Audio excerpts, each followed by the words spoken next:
If you look at Tampa, just to share some thoughts, our observations in the neighborhoods, Tampa has a tradition of great streets. This is in Hyde Park. And you see the tree lawns, the street being narrow, the on-street parking, sidewalks, street trees.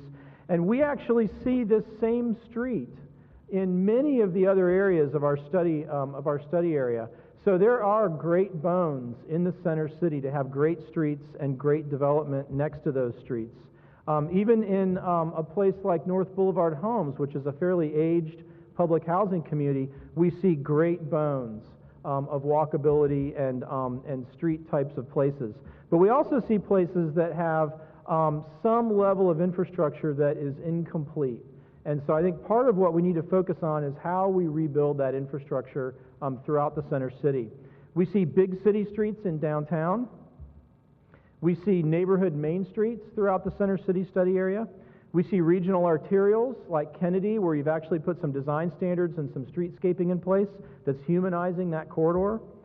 We see big accomplishments like the road diet that you've done on Nebraska.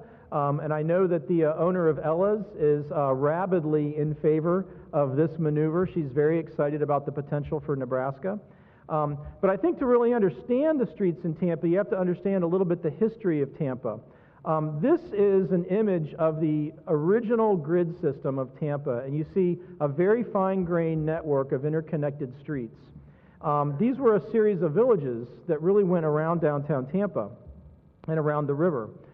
What we did over time is we did what a lot of cities did, which is that we started to bring in an interstate highway system in order to facilitate development in the greenfield and reposition downtown as a single-use central business district. And portions of that grid became compromised. Portions of the grid became dedicated to one-way roads to connect to the interstate highway system. And then we continued with urban renewal projects, bringing public housing and other types of public projects into the center city, and we further broke up the grid and altered the way that the downtown street system works. When we went on our walking audits, you can see the evidence of that policy and those decisions over the last 40 or 50 years, where you see highway ramps like Ashley penetrating well into the downtown. Sort of confused areas like the Jefferson-Cass-Tyler area, which is really at the corner of the Encore development. You think about how Encore accesses the rest of the city. We have to deal with this infrastructure. We've got some barrier streets, and just getting to Curtis Hickson Park, watching people come in with their lawn chairs to go to the park. We've got some significant things that we need to try to cross if we're going to connect one part of downtown to another. We've got this legacy of one-way streets. Some of them are DOT streets, some of them are City of Tampa streets. We've got one-way streets penetrating way out into the neighborhoods because of their relationship with 275. And I think in some cases we question how far that relationship really should be extended. We've got some oversized streets. This is Palm. This street is just much bigger than it needs to be for the amount of cars that it carries. We've got special streets that we call neighborhood connectors, streets like Columbus, that actually connect significant neighborhoods to each other and link underneath the expressways. So if we really want to connect a livable characteristic to our center city, we need to take care of these streets. We've also got some special use streets like North Boulevard that go right through the University of Tampa environment. We need to think about these streets in a different way.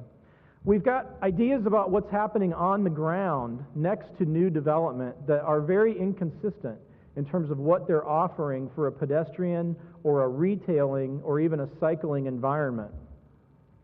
There's inconsistent ideas about urbanism and how buildings should address a streetscape and how we resolve things like street trees and overhead awnings and on-street parking.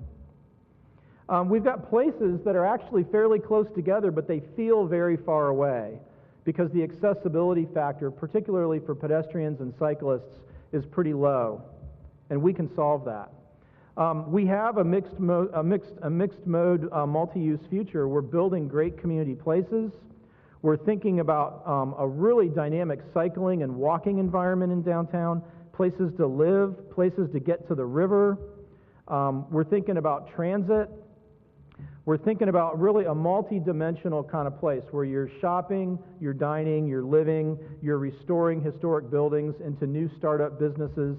And so how do you do that? And there's a lot of things on the table that Tampa is talking about now in terms of connecting the community, whether it's the various downtown transit functions that you have, regional discussions about connectivity to USF and St. Petersburg and the airport and other places. There's the green artery concepts of having very discrete, well-defined biking corridors for the community. And then you've got the Riverwalk and the exciting news, obviously, about the funding to extend the Riverwalk as well as do the trail system under the Selman Expressway. So we really want to start a discussion now, and I'm going to invite the team to come on up. We want to start a discussion that really talks about the structure of your streets, the legacy of your original grid, the modifications that have been made over the next 50 years, and how to really reposition your city for the future. And just to kind of close is a couple of what-ifs. What if you took a street like Whiting and you thought differently about urban development of the garage, you thought about the infill development of the on-street parking here, or of the surface parking, and you thought about the capacity of that street and the notion that maybe that street could be a different type of place in the city, still carries cars, but facilitates bicycles, pedestrians, has a clarified streetscape concept, and has a different level of expectation about urban development next to the street as a composite. What if you thought about Ashley and the highway overpass, and we looked at a way to bring that thing to grade and allow for, high-density, urban, very livable development around a future high-speed rail station, but also continued the idea of walkability and bikeability, and maybe even special ideas about stormwater, rain gardens, and other forms of infrastructure that can happen within that right-of-way in your downtown.